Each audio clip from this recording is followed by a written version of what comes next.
Good afternoon students. मैं आयुष पुरोहित नव ज्योति global school पुटगांव से आप सभी का स्वागत करता हूं नव ज्योति ग्लोबल स्कूल के यूट्यूब चैनल में। बच्चों, आज हम पढ़ने जा रहे हैं कक्षा 7 की हिंदी का पाठ नंबर 15, जिसका नाम है नीलकंठ। तो बच्चों, नीलकंठ जो है एक महादेव, जो हमारे शिव जी जो हैं, उनके नाम का एक पर्यायवाची भी है नीलकंठ। लेकिन यहाँ पर ये भगवान के बारे में ना होकर के ये एक तो मोर है, उसकी कहानी है, उसका नाम यहाँ पर नीलकंठ है। तो बच्चों, आओ पढ़ते हैं इस कहानी को और जानते हैं क्या है इस नीलकंठ की गाथा। उस दिन मैं एक अतिथि को स्टेशन पहुंचाकर मैं लौट रही थी कि चिड़ियों और खरगोश की दुकान का ध्यान आया और मैंने ड्राइवर को उस ओर चलने का आदेश दिया। तो एक महिला है, वो बता रही है कि वो एक दिन अपने किसी अतिथि को स्टेशन छोड़ करके कहाँ आ रही थी, अपने घर वापस आ रही थी। तो उसी समय उनको के ध्यान आ गया कि एक जो चिड़िया और जो पक्षियों की जो क्या है, एक दुकान है। तो उन्होंने कहा, ड्राइवर चलो उस दुकान की तरफ चलो। बड़े मियाँ की दुकान के निकट पहुंचते ही उन्होंने सड़क पर आकर ड्राइवर को रुकने का संकेत दिया। मेरे को प्रश्न करने से पहले ही उन्होंने कहना आरंभ किया, सलाम गुरुजी, पिछली बार आपको आने पर अपने मोर के बच्चों के लिए पूछा था। शंकरगढ़ से एक चिड़ी मार 2 मोर के बच्चे पकड़ लाया है, एक मोर है एक मोरनी। आप पाल ले, मोर के पंजे से दवा बनती है, सो ऐसे ही लोग खरीदने आए थे। आखिर मेरे सीने में भी इंसान का दिल है, उसे मारने के लिए ऐसे मासूम चिड़िया को कैसे दे दूं? मैंने टालने के लिए कह दिया, गुरुजी ने मंगवाए हैं। तो बच्चों, यहाँ पर जो महिला है वो जैसे ही वहाँ पर दुकान पर पहुँचती है तो दुकान में जो चिड़ियाओं को बेचने वाला है उसका नाम क्या है, बड़े मियाँ। ठीक है, उस आदमी का नाम क्या है, बड़े मियाँ। उसकी दुकान के निकट पहुँचते ही उन्होंने क्या कहा, ड्राइवर को रुकने के लिए बोल दिया। और जैसे ही जो महिला है, जो अतिथि को छोड़ के वापस आ रही थी, इससे पहले कि वो कुछ बोलती, उन्होंने कहना आरंभ कर दिया, सलाम गुरुजी, पिछली बार आपने क्या कहा था, मोर के बच्चों के लिए कहा था। इस बार मैं मोर के बच्चों को ले आया हूँ। चिड़ी मार 2 मोर के बच्चे पकड़ लाया है, जिसमें से एक कौन है, एक मोर है और दूसरी मोरनी है। ठीक है, तो मोर के बच्चों से क्या बनती है, मोर के पंजों से क्या बनती है, दवा बनती है। इसीलिए बहुत सारे लोग उसे खरीदने के लिए आए थे, लेकिन मैंने मना कर दिया, यह कहकर कि गुरुजी ने मंगवाए हैं, है ना। आखिर मेरे सीने में भी, बड़े मियाँ कहते हैं कि मेरे सीने में भी क्या है, इंसान का दिल है। इतनी मासूम चिड़िया को मारने के लिए कैसे दे दूं मैं, है ना, मैं ऐसा नहीं कर सकता। वैसे भी यह कमबख्त रोजगार ही खराब है, बस पकड़ो पकड़ो, मारो मारो। तुम बड़े मियाँ कहते हैं कि ये कैसा है, ये रोजगार जो है वो काफ़ी खराब है, यानी कि अच्छा नहीं है, क्योंकि इसमें क्या करना पड़ता है, उन्हें सिर्फ चिड़ियाओं को पकड़ना पड़ता है और उन्हें मारना पड़ता है। बड़े मियाँ के भाषण की तूफान मेल के लिए कोई निश्चित स्टेशन नहीं है, सुनने वाला थक कर जहाँ रोक दे वही स्टेशन मान लिया जाता है। इस तथ्य से परिचित होने के कारण मैंने उन्हें बीच में ही रोककर पूछा, मोर के बच्चे कहाँ हैं? बड़े मियाँ ने हाथ के संकेत का अनुसरण करते हुए मेरी दृष्टि एक तार के छोटे पिंजरे पर जा पहुंची, जिसमें तीतर के समान 2 बच्चे बैठे हुए थे। पिंजरा इतना संकीर्ण था कि वो पक्षी शावक जाली के गोल फ्रेम से किसी जड़े चित्र जैसे लग रहे थे। तो बच्चों, जो बड़े मियाँ हैं, जब वो बोलना शुरू करते हैं ना, तो वो रुकते नहीं हैं, बोलते ही जाते हैं, बोलते ही जाते हैं, है ना। तो उनके रुकने का कोई स्टेशन नहीं है कि वो कहाँ चुप होंगे, कहाँ वो रुक जाएंगे। तो इसीलिए जो सुनने वाला है, जिसको वो बात बता रहे होते हैं, जहाँ वो थक जाए और वहाँ उन्हें रोक दे, वही क्या मान लिया जाता है, स्टेशन मान लिया जाता है। जैसे रेलगाड़ी होती है ना, उसका निश्चित स्टेशन होता है, तो ऐसे ही जो बड़े मियाँ हैं, उनके चुप होने का कोई निश्चित समय नहीं है। वो जब उन्होंने बोलना शुरू किया तो वो कब रुकेंगे, तो इसीलिए सामने वाले को ही उन्हें रोकना पड़ता है।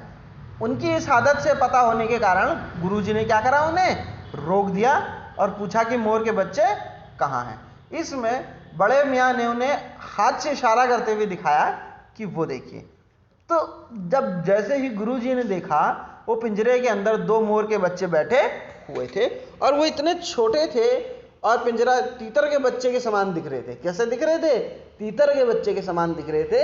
और दूसरी बात, वो पिंजरा इतना कड़ा, मतलब इतना छोटा था, इतना संकीर्ण मतलब होता है छोटा, ठीक है, इतना छोटा था कि वो दोनों उसमें ऐसा लग रहा था जैसे फ्रेम में किसी का चित्र जड़ा हुआ है या कोई चीज़ फ्रेम में जड़ रखी है।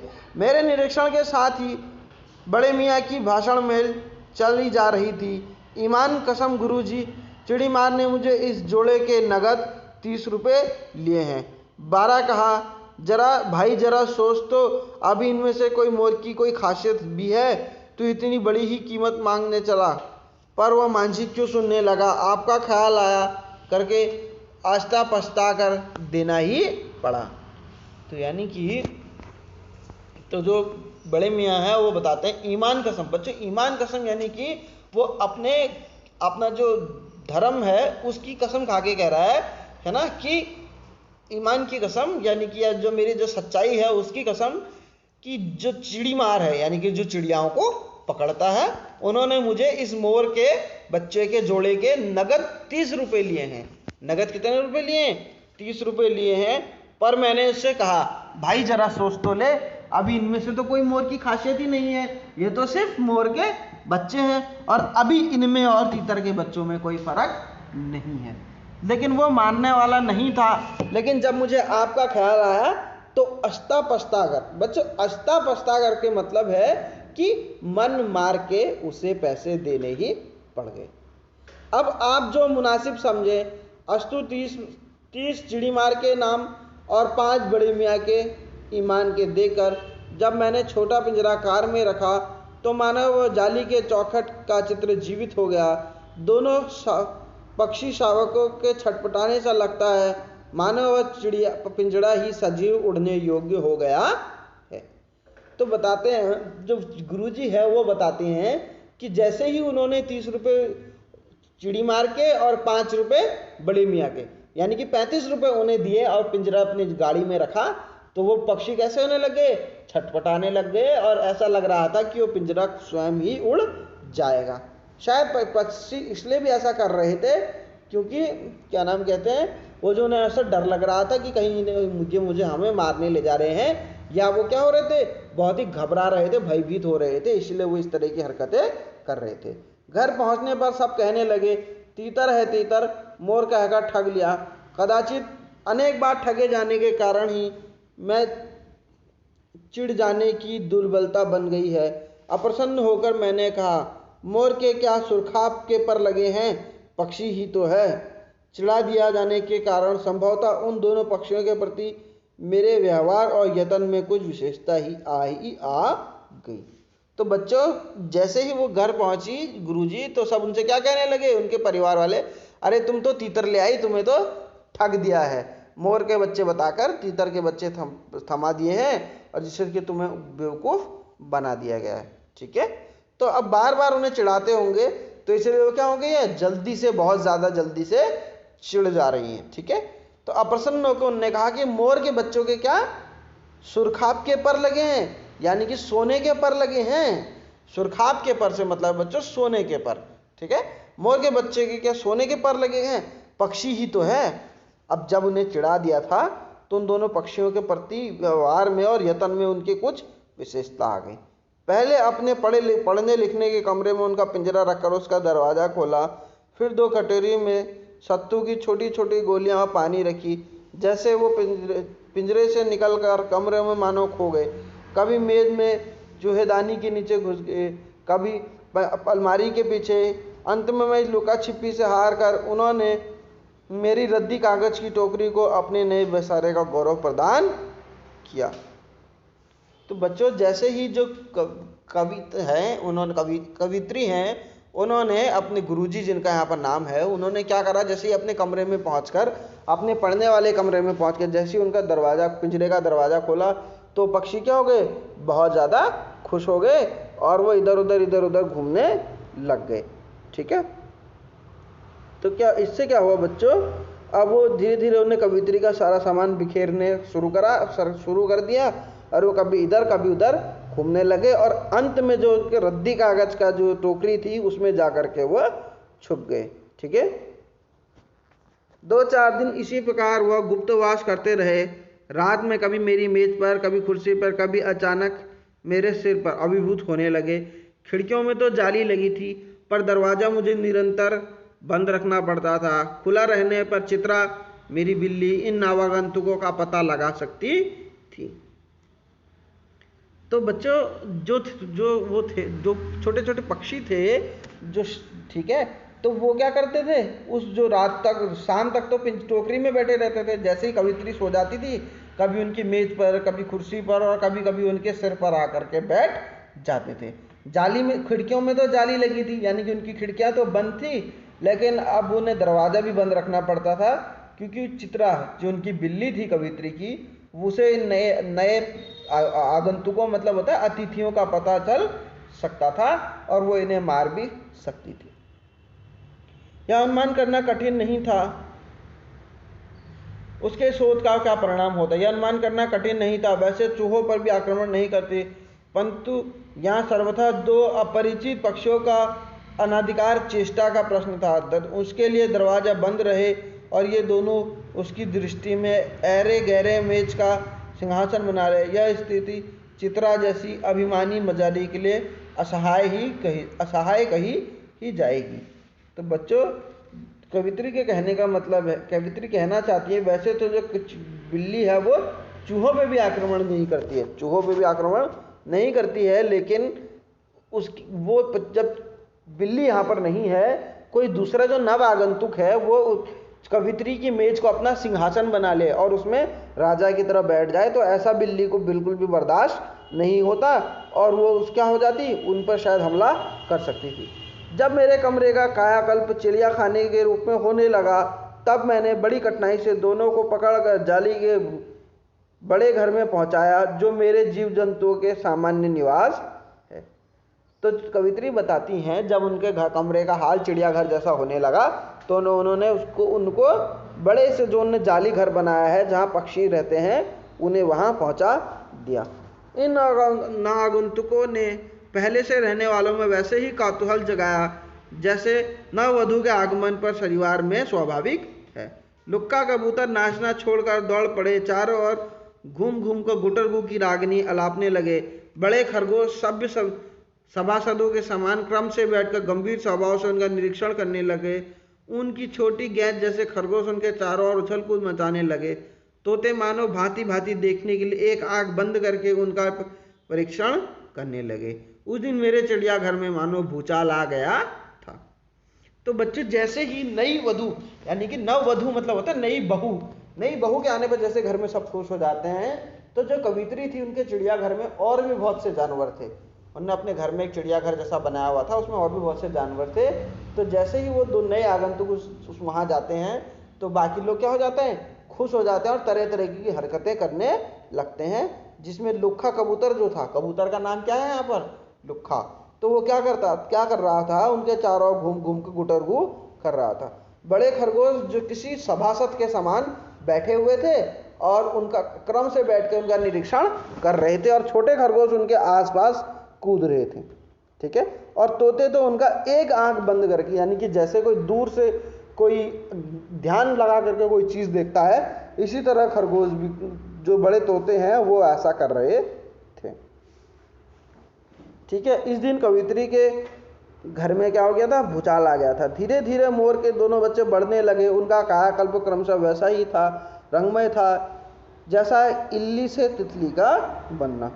तो बच्चों, जो है धीरे धीरे मोर के बच्चे क्या हो रहे थे, बड़े हो रहे थे। और जिस तरह इल्ली से तितली बनती है, इल्ली क्या होता है बच्चों, तितली का शावक।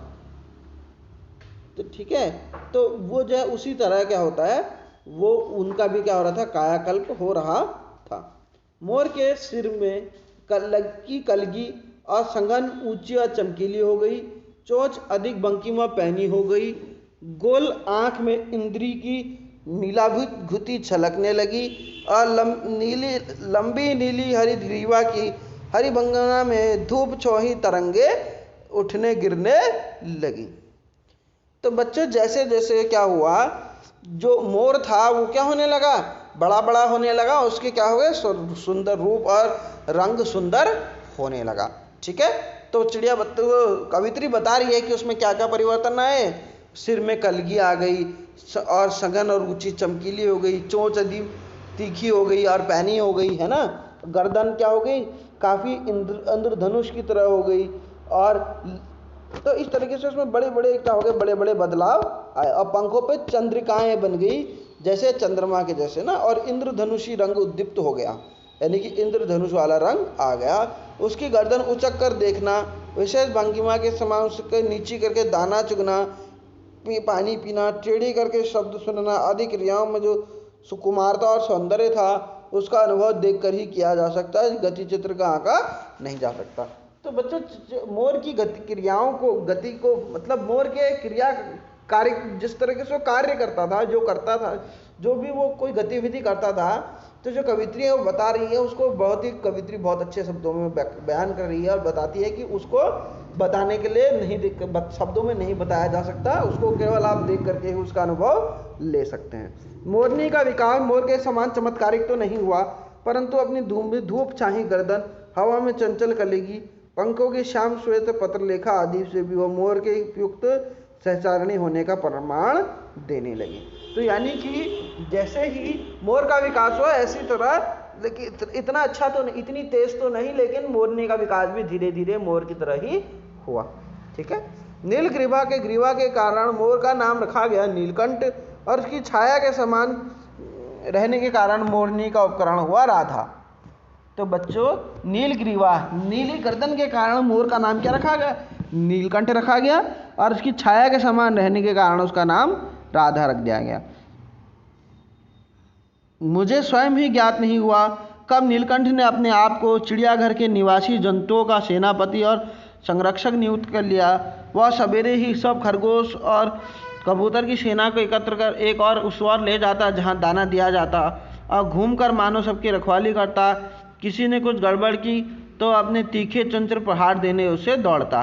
खरगोश के छोटे बच्चों को चोंच से कान पकड़ कर उठा लेता। जब वह अनादर की करने लगते उन्हें अधर में लटकाए रखता। कभी कभी चोंच से खरगोश के बच्चे का कर्णवेध संस्कार हो जाता है, पर फिर भी उसे क्रोधित होने का अवसर न देते। दंड विधान के समान ही उसका जंतुओं के प्रति प्रेम भी असाधारण ही था। वह प्राय मिट्टी में पंख फैलाकर बैठ जाता। वे सब उसकी लंबी पूंछ और सघन पंखों में छुआ सा खेल खेलते थे। ठीक है बच्चों, जिस तरह जो मोर था वो बहुत क्या था, अच्छा महसूस करता था, बहुत ज़्यादा मतलब भाव विभोर हो जाता था। जिस तरह वो बच्चे मतलब कह सकते हैं कि जैसे उसको क्या होता था, प्रेम था, है ना, उसको जैसे ही प्रेम था अपने आप से, तो वैसे ही जैसे ही वो क्रोध करता था वैसा ही वो क्या करता था, प्रेम भी किया करता था। अपनी पंख को फैला देता था और सब उसमें बैठ जाते थे और सब उसमें क्या करते थे, खेल कूद करते रहते थे। ठीक है, ऐसी ही स्थिति में एक सांप की जाली के भीतर पहुंच गया। सब जीव जंतु भागकर इधर उधर छिप गए। एक शिशु खरगोश सांप की पकड़ में आ गया, निगलने का प्रयास करने लगा। सांप ने उसका पिछला शरीर तो मुंह में दबा रखा था, शेष आधा बाहर था, उससे ची ची का स्वर निकाल रहा था। इतना भी तीव्र नहीं था कि किसी को स्पष्ट सुनाई दे। नीलकंठ पर धूले में सो रहा था। उसके चौकन्ने कानों ने मंद स्वर की व्यथा पहचानी। वह पूंछ पंख समेट कर एक झपटे में नीचे आ गया और सहज ही चेतना से उसने समझ लिया, और सांप के फन पे चोंच मारने से खरगोश भी घायल हो सकता है। इसीलिए उसने सांप के फन के पास पंजे से दबाया, फिर चोंच से इतने प्रहार किए कि वह अधमरा हो गया।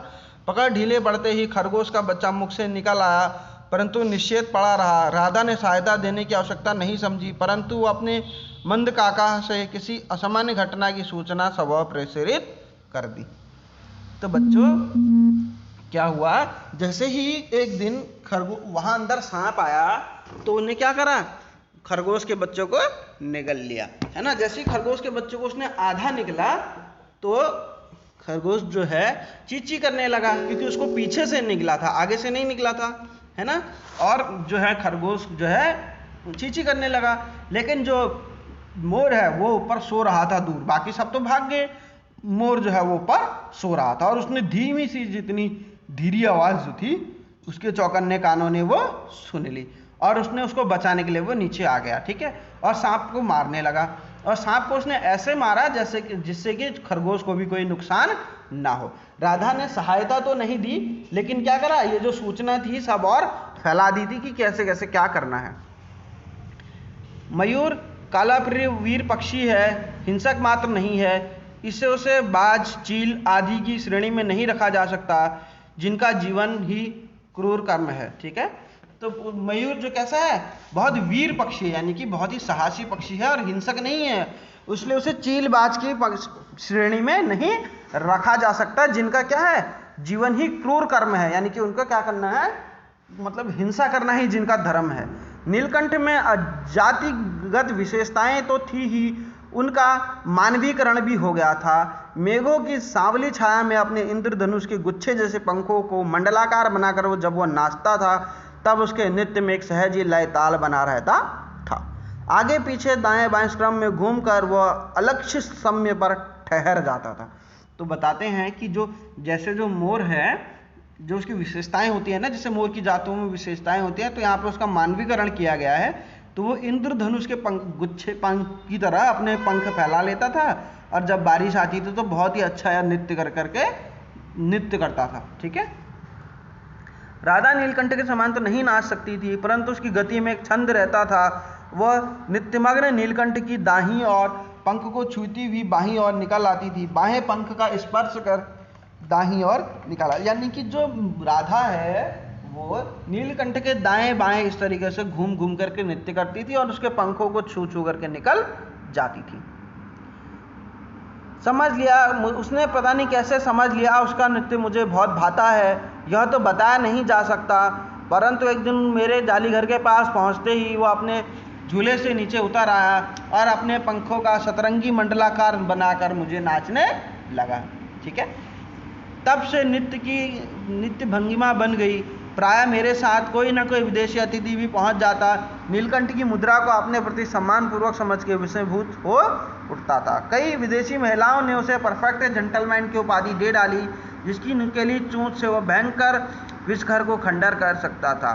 उससे मेरी हथेली पर रखे हुए चने ऐसे कोमलता से हौले हौले खाता था जैसे हंसी भी आती थी और विस्मय भी होता था, ठीक है। तो बच्चे, जो नीलकंठ था वो कैसा था, कवित्री और विदेशी महिलाओं या महिलाओं के अनुसार वो कैसा था, एक जेंटलमैन था। और पता नहीं उसको कैसे पता चला कि कवित्री को उसका जो नृत्य है वो बहुत अच्छा लगता है, तो वह हमेशा कवित्री के सामने नृत्य करता था, और विदेशी लोग समझते थे कि ये उनके सम्मान में ऐसा किया जा रहा है, तो इसीलिए उन्होंने उसे जेंटलमैन की उपाधि दे दी। और वो कवित्री के हाथों से चने भी बड़े सहजता से खा लेता था। वसंत में जब आम के वृक्ष सुनहली मंजों से लद जाते थे, अशोक नए लाल पल्लव से ढक जाता था, तब वह जाली घर में इतना अस्थिर हो उठता कि उसे बाहर छोड़ देना पड़ता था। तो बता रहे हैं, जब वसंत का समय आता था, आम के वृक्ष में क्या हो जाता था, आम के वृक्ष में बौर आ जाते थे, यानी कि फल लगने से पहले जो चीज़ होती है वो मंजरी जिसे कहा जाता है, वो आ जाते थे।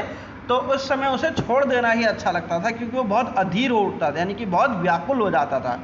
राधा और नीलकंठ की सबसे प्रिय ऋतु वर्षा ही थी। मेघों के उमड़ आने से पहले वो हवा में उसकी सहजल आहट पा लेते थे, तब उनकी मंद केका सोपान पंक्ति बनने लगती।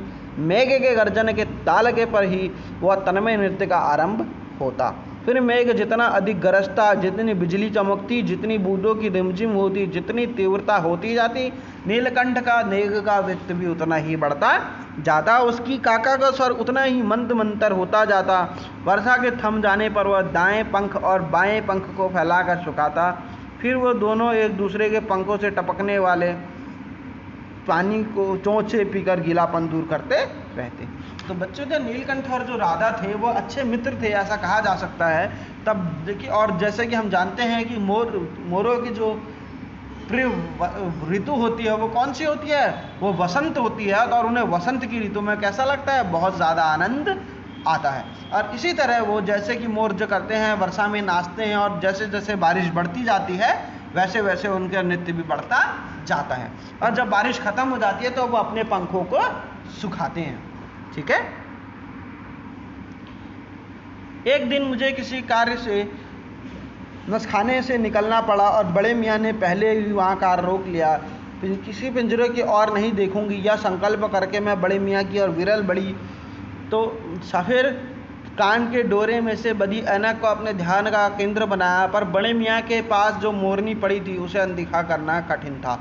मोरनी राधा के समान ही थी। उसके मुझे दोनों बजे पंखे अंकुलों से टूट कर इस प्रकार एकत्र हो गई थी कि वह खड़ी नहीं हो सकती थी। तो बच्चों, जब इस बार उसने सोच लिया था कवित्री ने कि मैं इस बार बड़े मियाँ की दुकान से कुछ नहीं लूँगी, पर जैसे ही वो बड़े मियाँ की दुकान पे पहुँची उन्होंने क्या देखा, एक मोरनी के पंख टूटे हुए हैं, जिसे क्या चाहिए, जिसे जो खड़ी नहीं हो सकती है।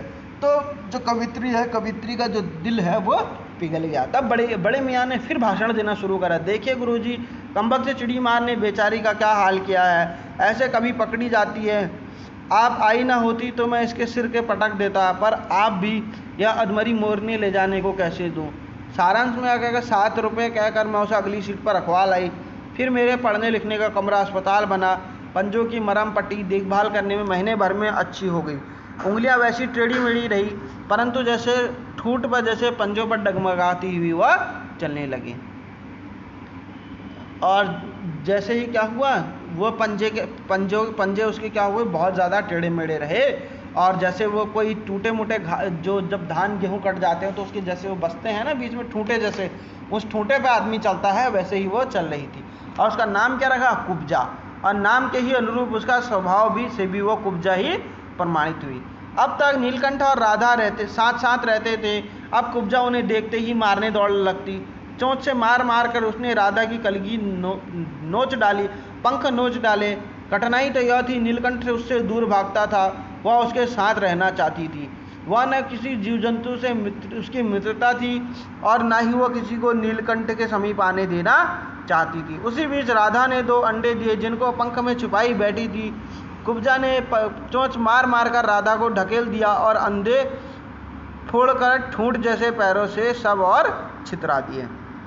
इस कला से उसे और अधिक राधा से दूरी बनाए रखने की नीलकंठ की प्रसन्नता का अंत हो गया।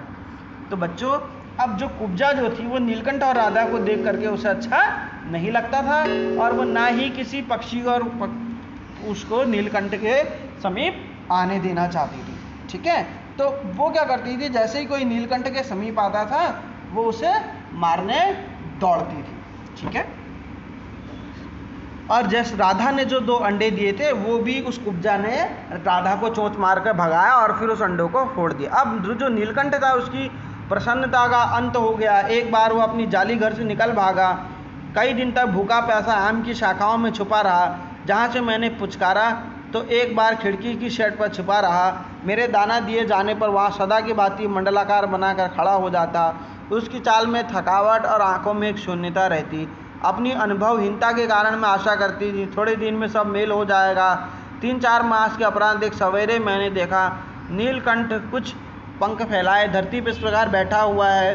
खरगोश के बच्चों को पंख में छुपा कर बैठता था। मेरे पुकारने पर भी वह न उठने पर संदेह हुआ। वास्तव में नीलकंठ मर गया था, क्यों का उत्तर तो अब तक नहीं मिल सका है। ना उसे कोई बीमारी हुई, उसके रंग बिरंगे फूलों के जैसे शरीर पर किसी चोट का निशान मिला है। मैं अपने साल पर लपेट कर उसे संगम ले गई। जब गंगा की धारा के बीच में प्रभावित किया तो उसकी पंखों की चंद्रिकाओं की बिंबता से वह गंगा की विशालमय मयूर के समान तरंगित हो उठा। तो बच्चों, नीलकंठ जो है बहुत ज़्यादा वियोग में समय से भूखा प्यासा रहने के कारण जो है और बहुत ज़्यादा तकलीफ और कठिनाई सहने के कारण जो नीलकंठ की क्या हो गई थी, मृत्यु हो गई थी। ठीक है। तो और जो जैसे ही नीलकंठ की मृत्यु हुई तो कवित्री ने उसे क्या करा, उसे अपने शॉल यानी कि शॉल में लपेट करके उसे क्या करा, गंगा मैया में प्रवाहित कर दिया और क्या हुआ, उसका देह संस्कार कर दिया। और राधा जो है वो बहुत ही ज़्यादा व्याकुल हो गई। कई दिनों तक कोने में बैठी रही, है ना। उसे लगता था कि क्या होगा नीलकंठ आएगा, नीलकंठ आएगा, है ना। लेकिन ऐसा नहीं हुआ। वो हमेशा दरवाजे में दुष्टि लगाई रहती थी। पर कुब्जा ने कोलाहल के साथ खोज आरंभ की। खोज के इस क्रम में प्रायः वह जाली का दरवाज़ा खुले रखते ही बाहर निकल आती थी। अशोक, आम, कचनार और शाखाओं में नीलकंठ को ढूंढती रहती थी। एक दिन आम से उतर रही थी कि कजली सी ऑस्ट्रेलियन कुत्ती के सामने पड़ गई। स्वभाव के अनुसार उसने कजली पर भी चोट से प्रहार किया और कजली के 2 दांत उसके गर्दन पे लग गए। इस बार उसका कोलाहल और द्वेष भरा जीवन बचाया ना जा सका। परंतु इन तीनों पक्षियों ने मुझे पक्षी प्रकृति की विभिन्नता से जो परिचय दिया है वो मेरे लिए विभिन्न महत्व रखता है। बच्चों, इस बार क्या हुआ, जो कवित्री, जो कुब्जा जो थी, जिसने नीलकंठ को वहाँ से भगा दिया था और राधा के अंडे फोड़ दिए थे, उसने वो जैसे ही जाली खोलते थे, वो नीलकंठ दरवाज़ा खोलते थे तो नीलकंठ की खोज शुरू कर देती थी। तो एक बार क्या हुआ, उसने क्या करा, वो कुत्ती, जो अश्लेषण जो कुत्ती थी, यानी कि जो कुत्ती थी, उस पे क्या करा, उसकी नज़र पड़ गई, उसके सामने आ गई वो, और उसने उस कुत्ती पर भी प्रहार किया। लेकिन जो कुत्ती जो थी, उन्होंने उसके गर्दन पे दांत लगाए और वो क्या हुए, काटा तो वो मर गई और उसका क्या हुआ, जीवन का अंत हो गया। अब राधा ही प्रतीक्षा में दुकेली है। आषाढ़ में जब मेघ आच्छन्न हो जाता है, ऊंचे झूले पर अशोक की डाली पर केका के स्वर को तीव्र करके नीलकंठ को बुलाती है। यानी कि अब कवित्री कहना चाहती है, अब जो राधा जो है वो अकेली हो गई है, वो अपने तीव्र स्वर को करके, यानी कि तेज आवाज करके नीलकंठ को अपने पास बुलाती है। बच्चों, महादेवी वर्मा के द्वारा लिखित ये जो पाठ है ये खत्म हो गया है। अब हम आपसे मिलेंगे नए पाठ में। तब तक के लिए आप अपने घर में रहें, सुरक्षित रहें। जय हिंद, जय भारत।